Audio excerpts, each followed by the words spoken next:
Who wants to play hide and seek? King Tycoon does, and we must unfortunately comply against our wishes. The puzzle here is that there is a bunch of event tiles scattered around the ruins, and you have to corner Tycoon somewhere eventually. So walk in front of the stairs, then to this event tile, and that's enough to have Tycoon trap himself in the building. Up center, and we can progress with the sequence. This next section is a boss rush of sorts. We got a bunch of battles coming up with very little dungeon navigation in between. We just fly the airship around, getting plot triggers as they come. I'm going to show you everything up to the floating ruins opening up. There is no step manipulation to perform either. Very brief segment. Honestly, I don't have that much left to teach you in this speedrun. We went through most of the combat basics, how damage operates, and by this point you should also understand the pace your inputs needed to not get bopped by bosses. Oh yeah, this cutscene, this gets people on Carrier Day. Carrier Day is a randomizer for this game. You gotta go below deck and talk with Sid to have the airship rise from the ground. But on Carrier Day you don't see me and Sid drop onto the airship. Anyway, talk with Sid. We're going to use the same setup for Sandworm for this boss, Crayclaw. Defend with Fairies and toss a couple Thunder Scrolls. Make sure to select the Thunder Scrolls, because of memory cursor you should be on the Shuriken slot or the Water Scroll slots, so select that manually. And if given the opportunity, you also want Elena to select Thunder Scrolls, which did happen this time, fortunately. And that's it. Also, drop this Ice Bow. It doesn't matter if you take it, it's just going to disrupt the freelancer optimizations later in the speedrun. Crayclaw is one of the more pathetic bosses in the game. 2000 HP, weak to lightning, he doesn't even need a full volley of lightning scrolls to die. Back in the day we used to dupe Coral Swords on the guy, but it's better to dupe it before Lick's Village, so that we can buy all the speed gear alongside the tons items. Crayclaw is also very fast for bosses, so you need ninja gear alongside the +4 speed to get a chance at killing him before he does anything. But now we have the airship and we can fly anywhere we want. The danger rate doesn't advance while flying, so we gotta go back to the ruins. Just pilot all the way to the right until we spot this village called Jackal, I think? I'm not too acquainted with it, I only entered there for Career Day, but you can approach the ruins and they escape for their dear life. You can also land and have that cutscene activate from the ground, but it's faster to see that from the air. Now we gotta go back to the Crescent platform and make sure that your shadow is cast over where you want to land. If you land on the ocean, then you are going to mess up the step route. If you're fast enough with your reactions, you may half-step the landing. Just hold X before hitting the water and that'll be enough to save the step route. We don't have many chances for half-stepping on this segment, we only have one half-step before Tycoon Meteor. Speaking of, that's where we gotta head next, so fly north, follow this cluster of islands, archipelago I think is the fancy name, and land in front of Tycoon Meteor. You cannot go here from behind, but this is where we're going to get our next acquisition. Just a step in front of the Bulge and the Meteor, and Galuf takes care of opening that for you. And we can get some Adamantium to power up the airship. Now you can walk 3 tiles down. This is the most you can get out of the dash skill before the boss happens. But we need to do an adjustment to our setup, and that is turning Fairies into a red mage. We have to also set the black command because red magic is not great at damage. So we need to enhance it with the black command for extra magic power. And here optimize. The military knife is selected automatically because it has a higher attack power than the ice rods, but we needed to break one of these for Timi. So the strategy is chop half of Timi's health. By the way, that's how we affectionately call the Adamantite rule. Chop half of Timi's health with Thunder Scrolls and do the rest with the Ice Rod, because he's weak to that element and it deals great focus damage. The problem with Timi is that he's nimble, he's very fast for a turtle at 30 agility, so you need a 32 agility minimum to outpace him.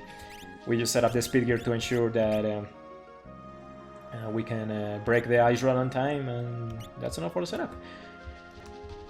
We gotta kill the guy on first round because he opens with a couple very strong physical attacks that deal upwards of 200 damage. We don't need AP on this battle, but it would be a bother to take care of that. So hold A to toss the first couple Thunder Scrolls. If Lena didn't select it, then you will have to do that now. And then Faris can pop an Ice Rod, and that'll be enough to take out Timmy. This guy has Auto Shell and Auto Protect as set up as the battle starts, so there is not many attacks that can pierce those defenses. And he also drops a Turtle Shell, and make sure to grab that, so we can concoct that for mixes with the Chemist Job class. And we need a Thief once again, so Faris to Thief. Here you can set up the Black Command in preparation for RKO ABs, but outside of a step route you probably want Escape instead. The step manipulation gets encounters that are very easy to run away from the Flowing Ruins, so we don't have to worry about this escaping there. But if you do set up Escape, don't forget to set the Black Command before RKO ABs. And now we optimize for extra agility to outpace Bards, and we can go back to Crescent. Timmy's got a weird setup. It's a little strange, because we could be doing more optimal things, like breaking a couple Ice Rods, but this setup works, and we don't do as much menuing to correct afterwards. So the setup is not efficient per se, but it works great for the menus this route uses. We save time with the shorter job switches and whatnot. We used to kill Timmy with a level 5 Doom by casting Haste onto a Blue Mage before he got a chance to attack, and that looked really cool, but the setup was a lot more resource intensive. You had to learn Dimension level 2, then level 5 Doom itself, so we don't do that anymore. And now the Airship is powered up, and when you press A, you can rise up to the Floating Ruins anywhere on the world. You can also press down to land if you need to. We're gonna go there straight away. Also, that cutscene restores your party to max, so we can deal with the defense system here. The internal timer down there is used for the explosion animations. This don't damage you either, so don't worry about that. Now, there is 4 cannons to the sides. You have to pilot in front of them like that in order to have the battles happen. But you want to battle them from right to left under the step route, because I'm not too sure how event encounters work, but that way we can encounter a specific formation we want for a drop. Also, you can hold the B button to run with the Airship here. Make sure to do that, and we can start battling. So, the Fanfarious throw Thunder Scrolls. I'm sensing a pattern here. These guys are weak to lightning as well, so a couple is enough. Don't waste lightning scrolls with Lena. Now, the encounter we're looking for here are Flame Guns, because they drop Speed Tonics. And the Chemist Job class can drink those to cast Haste on themselves. If you're outside of a step route, then there is a chance that you may not encounter any Flame Guns, but it doesn't matter because you can just buy them on World 2 instead.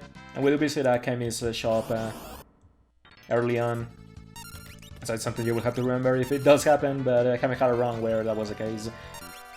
Well, since I started using the step route. Oh, there I use a Lightning Scroll with Lena, but it doesn't matter, we have spares. So you can afford accidents like that.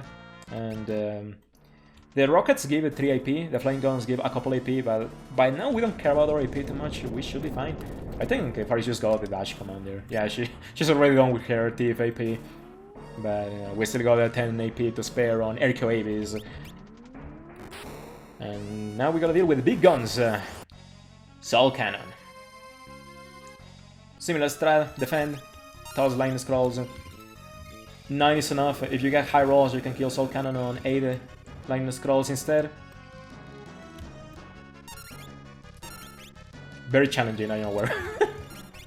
I don't know, man, we grinded for a reason. It's to afford these comfortable, comfy setups.